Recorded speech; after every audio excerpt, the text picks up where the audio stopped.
Hello everyone, আসসালামু আলাইকুম। আজকে আপনাদের জন্য নিয়ে আসছি খুবই ইম্পর্ট্যান্ট একটা ভিডিও, যা অবশ্যই শিক্ষণীয় একটা ভিডিও। অলরেডি যে আপনারা স্ক্রিনে একটা ভিডিও দেখতে পাচ্ছেন, সেই ভিডিওটা একটি বাচ্চার ভিডিও। যে কোনোভাবে বাচ্চাটি বারান্দার ব্যালকনি থেকে ঠিক এই জায়গাটি এসে পড়ে। ভাগ্যবশত আশেপাশে লোকজন থাকার কারণে বাচ্চাটিকে দেখতে পায় ওই অবস্থাতেই। আপনারা কি ধারণা করতে পারছেন, যদি কারোর নজরে বাচ্চাটা না পড়তো, যদি বাচ্চাটা ব্যালকনি থেকে সরাসরি রাস্তার উপরে পড়তো, তাহলে কি বাচ্চাটা বাঁচতো?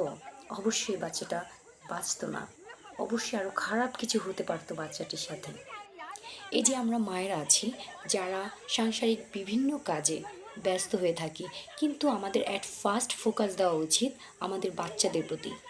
কারণ এমনও তো হতে পারতো বাচ্চাটা সরাসরি রাস্তায় পড়ে কোনো খারাপ কিছু হতে পারতো।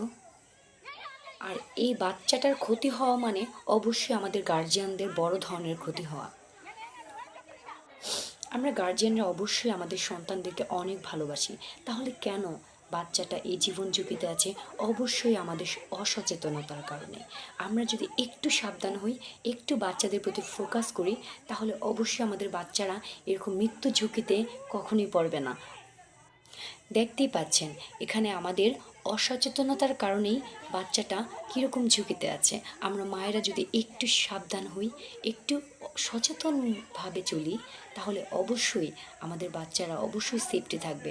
কারণ আমাদের বাচ্চাদের, আমাদের সন্তানদের নিরাপত্তা অবশ্যই আমাদের মায়েদের উপর থাকে, যেহেতু আমরা হাউসওয়াইফ।